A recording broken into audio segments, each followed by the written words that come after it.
You've probably been here before.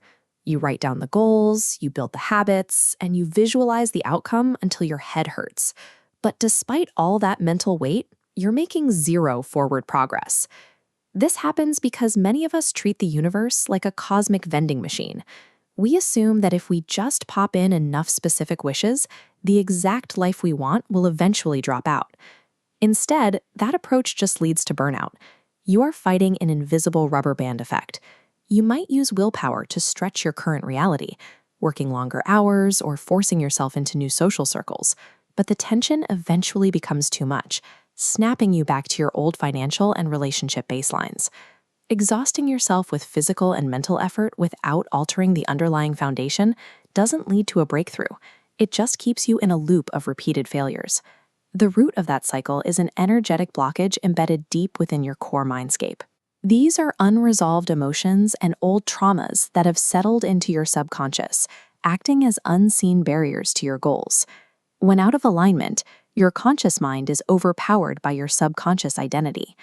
Most self-help advice tries to spin that small gear faster through positive thinking.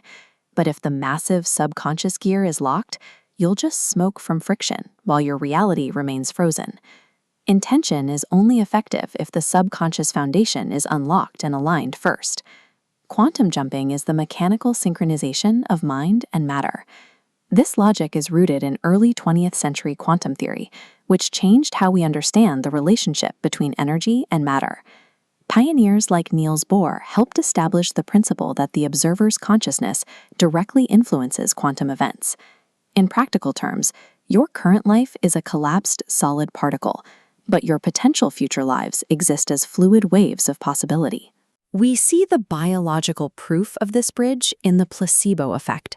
When a patient believes a sugar pill is real medicine, their physical body begins to heal based entirely on that mental expectation. This suggests that you cannot collapse a new wave of reality if you are still emitting the emotional and vibrational frequency of your current situation. I want to see which side you're on. Comment below if you are a type A grinder who takes action but harbors deep doubt, or a type B dreamer who can visualize perfectly but freezes when it's time to execute. This 3-step protocol moves you from imagining to embodying it. Step 1. The Sensorial Sandbox. Build a mental environment focused on physical senses to bypass skepticism. Step 2. The Emotional Anchor. Generate the exact feeling of your desired reality until it locks into your nervous system. Step 3. Harmonic Action.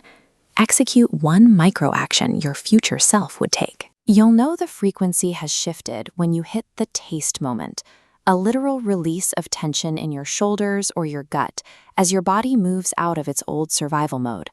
Moving from passive daydreaming to full physiological and sensory embodiment creates the necessary internal shift for the subconscious to align with your new goals. Following this protocol daily for 30 days is designed to move beyond a temporary boost. It helps turn those new actions into a consistent part of who you are. You'll notice that behaviors that used to require massive willpower and discipline start becoming your default, frictionless way of operating. This protocol is just the entry point. Sustaining the shift requires a structured approach to prevent your old environment from pulling you back into your previous patterns. To learn how to build that structure, subscribe for weekly reality engineering protocols. You can find the complete system in Kanav Sachdev's field manual, Manifestation 3, a practical guide to quantum jumping, which provides the full tactical roadmap for making the leap.